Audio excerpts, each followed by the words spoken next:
Hello అండి, అందరికీ నమస్తే. ఇవాళ మన ఛానల్లో వెనిలా ఐస్ క్రీమ్ ఎలాగో చూద్దాం. ఎగ్జాక్ట్గా ఐస్ క్రీమ్ పార్లర్లో ఎలా ఉంటుందో అలానే ఉంటుంది. సో అందుకోసంగా ఏదైనా ఒక బౌల్ తీసుకోండి. ఆ బౌల్ తోటి అన్ని మెజర్మెంట్స్ అనేది తీసుకోవాలి. 1.5 కప్ దాకా నేను విప్పింగ్ క్రీమ్ తీసుకున్నాను. ఇది బాగా బీట్ చేసుకోవాలి. సాఫ్ట్గా ఉండాలండి. సాఫ్ట్గా అంటే పైకి లేచినట్టుగా లేచి కింద పడిపోవాలి. ఇప్పుడు చూపిస్తున్నాను చూడండి. పైకి లేచినట్టుగా లేచి కింద పడిపోవాలి. ఆ స్టేజ్లో ఒక పావు కప్పు దాకా మిల్క్ పౌడర్, హాఫ్ కప్ దాకా కండెన్స్డ్ మిల్క్, కాచి చల్లార్చినటువంటి పాలు ఒక పావు కప్ దాకా వేసుకొని, ఇందులో షుగర్ వేయలేదండి నేను. సో కండెన్స్డ్ మిల్క్లో అండ్ విప్పింగ్ క్రీమ్లో మిల్క్ పౌడర్లో స్వీట్ ఉంటుంది, అదే సరిపోతుంది.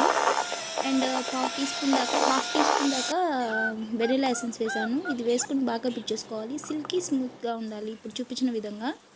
సో ఒక డబ్బాలో పెట్టుకొని మూత పెట్టేసి మనం ఓవర్ నైట్ ఫ్రిడ్జ్లో పెట్టేసామంటే నెక్స్ట్ డేకి చూడండి ఎంత బాగా వచ్చిందో.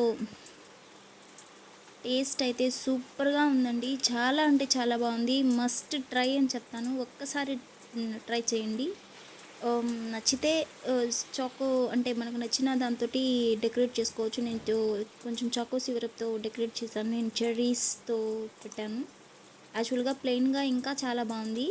సో వీడియోకి కొంచెం స్టైల్గా ఉండాలని ఇవన్నీ డెకరేట్ చేశాను, కానీ ప్లెయిన్గా చాలా బాగా నచ్చింది. నచ్చితే సబ్స్క్రైబ్ చేయండి, లైక్ చేయండి. Thank you so much for watching the video.